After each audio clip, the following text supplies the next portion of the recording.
নমস্কার। সবাইকে দোল উৎসবের অনেক অনেক শুভেচ্ছা। বড়দের জানাই আমার প্রণাম, আর ছোটদেরকে বন্ধুদেরকে অনেক ভালোবাসা। কি রং খেলা শুরু হয়ে গেছে?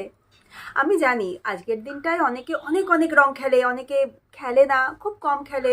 অল্প বিস্তর রং আমরা মোটামুটি সবাই খেলি। তবে আজকের ভিডিওটা একটা বিশেষ কারণে আমি করছি। দেখুন, আমরা তো রং খেলি, যারা পছন্দ করি রং খেলতে, খুব মজা করি, আনন্দ করি। তবে একটা জিনিস খেয়ালে রাখবেন, আমাদের এই যে রং খেলা, আমাদের এই আনন্দ যেন ওই অবলা প্রাণীগুলোর নিরানন্দের কারণ হয়ে না দাঁড়ায়। আমরা দেখেছি, আমরা না করলেও অনেককে করতে দেখেছি, যে ছোটরা হোক বড়রা হোক ওই অবলা প্রাণীগুলোর গায়ে রং দিই, নিজেরা মজা নিই তাতে। এটা বোধহয় ঠিক নয়। আপনাদের কাছে আমার বিনীত অনুরোধ, একটু খেয়ালে রাখবেন। আমি জানি আপনারা করেন না, কিন্তু যারা করে তারা যদি এরকম করে, দেখেন, তাদেরকে এরকম যদি করতে দেখেন, তাহলে প্লিজ একটুখানি এটার প্রতিবাদ করুন, একটুখানি তাদের বাধা দেওয়ার চেষ্টা করুন, বারণ করুন তাদের এটা করতে।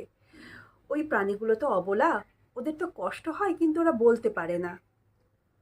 প্লিজ একটুখানি এই দিকটা আপনারা আজকে নজর রাখুন। আজ হোক কাল হোক, এই দুটো দিনই রং খেলা হয়। আমাদের ভারতবাসীর কাছে এই দুটো দিনেই রং খেলা হয়। একটুখানি প্লিজ খেয়ালে রাখবেন। এটা আপনাদের কাছে আমার একান্ত অনুরোধ। প্লিজ এইটুকু একটু খেয়ালে রাখুন।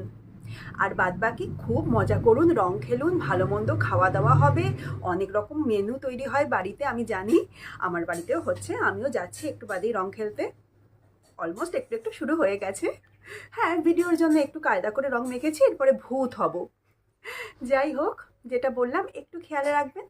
আর বাদবাকি হোক না আনন্দ, হোক না উৎসব, ক্ষতি কি? বাই।